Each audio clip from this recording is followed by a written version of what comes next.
ಶ್ರೀ ಕ್ಷೇತ್ರ ಧರ್ಮಸ್ಥಳ ಪವಿತ್ರ ಯಾತ್ರಾ ಸ್ಥಳವೆಂದು ಧಾರ್ಮಿಕ ಚೌಕಟ್ಟಿನ ಪರಿಧಿ ಮೀರಿ ಧರ್ಮದ ಪರಿಕಲ್ಪನೆಯನ್ನ ಮಾನವ ಧರ್ಮಕ್ಕೆ ವಿಸ್ತರಿಸುವ ಮೂಲಕ ಅನನ್ಯ ಸೇವಾ ದೀಕ್ಷೆಗಳಿಂದ ಜಗದ್ವಿಖ್ಯಾತವಾಗಿ ಬೆಳೆದಿದೆ ಎಂದಾದರೆ ಅದು ಧರ್ಮ ಸಾಮ್ರಾಜ್ಯದ ಸರ್ವಶಕ್ತ ಧರ್ಮತೇಜ ಪೂಜ್ಯ ಕಾವಾಂದರಿಂದ. ಧಾರ್ಮಿಕ ಕ್ಷೇತ್ರವೊಂದು ಭಕ್ತಿ ಆಲಯವಾಗಿ ಮಾತ್ರ ಬೆಳಗದೆ ಸಕಲ ಕೋಟಿ ಜೀವರಾಶಿಗಳ ಆಶಯಕ್ಕೆ ಬದ್ಧವಾಗಿ ಅಣು ಅಣುಗಳಲ್ಲೂ ದಾನ ಧರ್ಮದ ಚಿಂತನೆ ಮೊಳಗಿ ಸರ್ವೇ ಜನ ಸುಖಿನೋ ಭವಂತು ಎಂಬ ಜಗದೋದ್ಧಾರನ ಪಟ್ಟವನ್ನ ಅರ್ಥಾರೂಢವಾಗಿ ಸಾಕಾರಗೊಳಿಸಿದವರು ಧರ್ಮಸ್ಥಳದ ಧರ್ಮಾಧಿಕಾರಿ ಪೂಜ್ಯ ಡಾಕ್ಟರ್ ಡಿ ವೀರೇಂದ್ರ ಹೆಗಡೆ ಎಂಬ ಧರ್ಮ ಸಾಮ್ರಾಟರು. ರಾಜ್ಯವಿರಲಿ ರಾಷ್ಟ್ರವಿರಲಿ ರಾಷ್ಟ್ರೋತ್ಥಾನ ಪರಿಕಲ್ಪನೆ ಸಾಕಾರವಾಗುವುದೇ ಹಳ್ಳಿ ಗ್ರಾಮಗಳ ಚೌಕಟ್ಟಿನ ಪರಂಪರೆಯಲ್ಲಿ.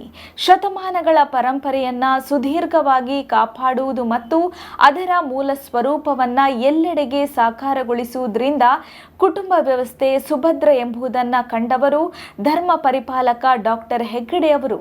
ವಾಸ್ತವದಲ್ಲಿ ಈಶ್ವರನ ಸೃಷ್ಟಿಯಲ್ಲಿ ಜ್ಞಾನಕ್ಕೆ ಮಿತಿಯೇ ಇಲ್ಲ, ಹಾಗೂ ಜ್ಞಾನಿಗಳಿಗೂ. ಅದಕ್ಕಾಗಿಯೇ ಮಾತನಾಡುವ ಮಂಜುನಾಥ ಎಂದೇ ಉಲ್ಲೇಖಿತ ತಮ್ಮ ಜ್ಞಾನದ ಆಕಾರವನ್ನ ಸುಖ ಹಾಗೂ ವಿಶ್ರಾಂತಿಗಳಿಂದ ಅಂತರ್ವಿರಿಸಿ ರಾಜ್ಯದೆಲ್ಲೆಡೆ ಯೋಚನೆಗಳನ್ನು ಪ್ರತಿನಿತ್ಯ ಪ್ರತಿ ಸತ್ಯ ಎಂಬಂತೆ ವ್ಯಾಪಿಸಿದ್ದಾರೆ. ಶಿಸ್ತುಬದ್ಧ ಜೀವನ, ಅಭಯ ನೀಡಿದರೆಂದರೆ ಮಾತು ತಪ್ಪದ ಕೈಂಕರ್ಯ, ಅಚ್ಚುಕಟ್ಟಾದ ಕಾರ್ಯಯೋಜನೆಗೆ ಪೂಜ್ಯರು ಎಷ್ಟು ಆಭಾರಿ ಎಂದರೆ ಅವರು ಗ್ರಾಮಾಭಿವೃದ್ಧಿ ಮುಖೇನ 40,000ಕ್ಕೂ ಅಧಿಕ ಕುಟುಂಬಕ್ಕೆ ಉದ್ಯೋಗ ಕಲ್ಪಿಸಿರುವುದು, ರಾಜ್ಯಾದ್ಯಂತ 300ಕ್ಕೂ ಅಧಿಕ ಪ್ರಾಚೀನ ದೇವಾಲಯಗಳ ಜೀರ್ಣೋದ್ಧಾರಕ್ಕೆ ನೆರವು ಒದಗಿಸಿರುವುದೇ ಸಾಕ್ಷಿ. ಸಮರ್ಪಣ ಭಾವ ಕಾರ್ಯದ ಹೆಸರಲ್ಲ, ಸಮರ್ಪಣ ಭಾವ ಹೃದಯದ ಭಾಗವಾಗಿರುತ್ತದೆ ಹಾಗೂ ಮನಸ್ಸಿನ ಸ್ಥಿತಿಯಾಗಿರುತ್ತದೆ. ಅರ್ಥಾತ್ ಪೂಜ್ಯರನ್ನು ಕಾಣಲು ನಾಡಿನೆಲ್ಲೆಡೆಯಿಂದ ಸಹಸ್ರಾರು ಮಂದಿ ಹಾತೊರೆಯುತ್ತಾರೆ. ವಿಭಿನ್ನ ವ್ಯಕ್ತಿತ್ವ, ವಿವಿಧ ಸಮಸ್ಯೆಗಳಿಂದ ಕೂಡಿರುವವರು ಅವರಿಗೆ ಎದುರಾಗುತ್ತಾರೆ. ಆದರೆ ಕೊಂಚವೂ ವಿಚಲಿತರಾಗದೆ ಅವರವರ ಸಮಸ್ಯೆಗೆ ಅನುಗುಣವಾಗಿ ಅವರ ಶ್ರೇಯಸ್ಸಿಗೋಸ್ಕರ ನುಡಿದಂತೆ ನಡೆಯುವ ಮಂಜುನಾಥನಾಗಿ ಅಭಯ ನೀಡುತ್ತಾರೆ. ಇಂತಹ ತಾಳ್ಮೆ ಹಾಗೂ ಚಿಂತನಾಸಾರಗಳು ಮಹಾನ್ ಪುರುಷರಿಗಷ್ಟೇ ಸಿದ್ಧಿಸುವಂಥದ್ದು. ಶ್ರೀಕೃಷ್ಣ ಹೇಳುವಂತೆ ಒಬ್ಬ ವ್ಯಕ್ತಿ ಸ್ವಲ್ಪ ಸಮಯ ಶ್ರೇಷ್ಠನಾಗಬಲ್ಲ, ಆದರೆ ಶಾಶ್ವತರಾಗಿ ಶ್ರೇಷ್ಠನಾಗಿರಲು ಮೌಲ್ಯಗಳ ಅರಿವಿರಬೇಕು. ಮೌಲ್ಯ ಸ್ವತಃ ಎಷ್ಟು ಜ್ಞಾನ ಪಡೆದಿದೆ ಎಂಬುದಕ್ಕಲ್ಲ, ಮೌಲ್ಯ ನಾವು ಪಡೆದ ಜ್ಞಾನ ಬೇರೆಯವರಿಗಿಂತ ಎಷ್ಟು ಅಧಿಕವಾಗಿದೆ ಎಂಬುದರಲ್ಲಿದೆ. ಕಾವಾಂದರ ಜ್ಞಾನಕ್ಕೆ ಕಾವಾಂದರೆ ಸಾಟಿ.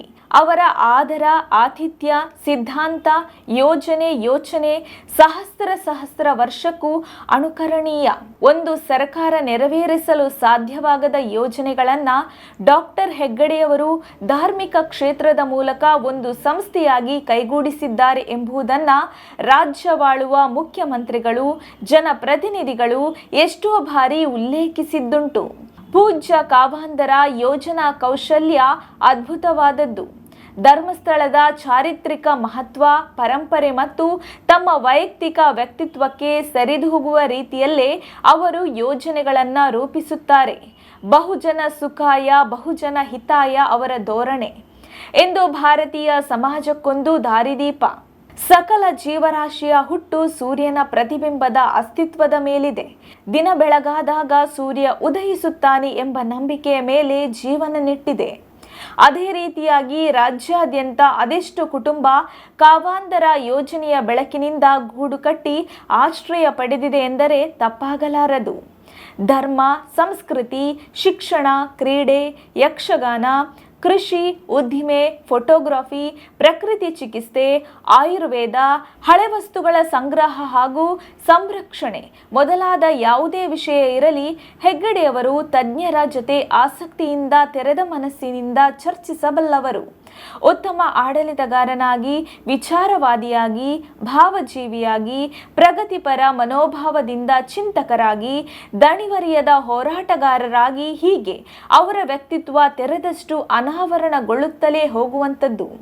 ತಮ್ಮ ನ್ಯಾಯದಾನ ವ್ಯವಸ್ಥೆಯ ಮೂಲಕ ಪ್ರಜೆಗಳನ್ನ, ಧಾರ್ಮಿಕ ಕಾರ್ಯಕ್ರಮಗಳ ಮೂಲಕ ಧರ್ಮವನ್ನು, ಮಧ್ಯವರ್ಜನ ಶಿಬಿರ, ಸ್ವಸಹಾಯ ಸಂಘಗಳು, ಜ್ಞಾನ ವಿಕಾಸ, ಮಹಿಳಾ ಸಂಘಟನೆ ಮುಂತಾದ ಆರ್ಥಿಕ ಸೂತ್ರಗಳ ಮೂಲಕ ಸಂಪತ್ತನ್ನು ರಕ್ಷಿಸುತ್ತಿರುವುದರಿಂದ ನಿಜವಾದ ಅರ್ಥದಲ್ಲಿ ಅವರು ಪ್ರಜಾಧರ್ಮ ಸಂಪದ್ರಕ್ಷಕರಾಗಿದ್ದಾರೆ. ಯಾವುದೇ ರಾಷ್ಟ್ರಕ್ಕೆ ಧರ್ಮವನ್ನಾಚರಿಸುವ ಪ್ರಜೆಗಳಿಗಿಂತ ದೊಡ್ಡ ಸಂಪತ್ತು ಮತ್ತೊಂದಿಲ್ಲ.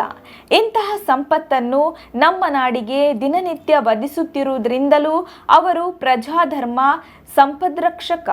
ಅವರ ವ್ಯಕ್ತಿತ್ವ ಒಂದೊಂದು ಮುಖವನ್ನು ಗುರುತಿಸಿ ಶಬ್ದಗಳಲ್ಲಿ ಕಟ್ಟಿಕೊಡುವುದು ಕಷ್ಟದ ಕೆಲಸ. ಶ್ರೀ ಧರ್ಮಸ್ಥಳ ಮಂಜುನಾಥೇಶ್ವರ ಎಜುಕೇಷನ್ ಟ್ರಸ್ಟ್ ಹಾಗೂ SDM ಎಜುಕೇಷನ್ ಸೊಸೈಟಿ ಮೂಲಕ ಪ್ರಾಥಮಿಕ, ಪ್ರೌಢ, ಕಾಲೇಜು ಶಿಕ್ಷಣದ ಜೊತೆಗೆ ಪದವೀಧರರಾಗುವವರಿಗೆ ಪದವಿ, ಕಾನೂನು, engineering, medical, dental, Ayurveda, naturopathy college ಹಾಗೂ ಆಸ್ಪತ್ರೆಗಳನ್ನು ನಾಡಿನ ವಿವಿಧೆಡೆ ತೆರೆದು ಲಕ್ಷಾಂತರ ವಿದ್ಯಾರ್ಥಿಗಳ ಬಾಳಿಗೆ ಬೆಳಕು ತುಂಬಿದ್ದಾರೆ. ಧರ್ಮಾಧಿಕಾರಿಯಾಗಿ ಕೇವಲ ತಮ್ಮ ಕ್ಷೇತ್ರದ ಅಭ್ಯುದಯವನ್ನು ಮಾತ್ರ ಬಯಸದ ಹೆಗ್ಗಡೆಯವರು ತಾವೇ ಸ್ಥಾಪಿಸಿದ ಶ್ರೀ ಧರ್ಮಸ್ಥಳ ಮಂಜುನಾಥೇಶ್ವರ ಧರ್ಮಸ್ಥಾನ ಟ್ರಸ್ಟ್ ಮೂಲಕ ನಾಡಿನ ನೂರಾರು ಪುರಾತನ ದೇವಾಲಯ, ಸ್ಮಾರಕಗಳ ನವೀಕರಣಕ್ಕೆ ನೆರವಾಗುತ್ತಿದ್ದಾರೆ.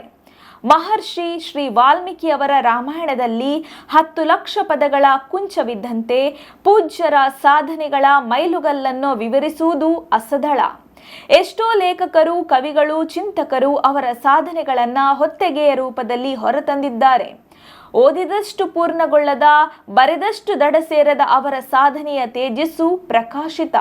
ಧರ್ಮೋ ರಕ್ಷಿತಿ ರಕ್ಷತಃ.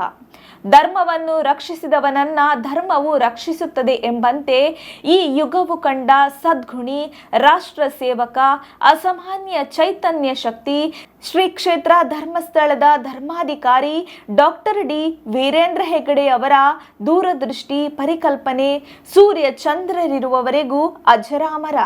ನಿರಂತರ ಸುದ್ದಿ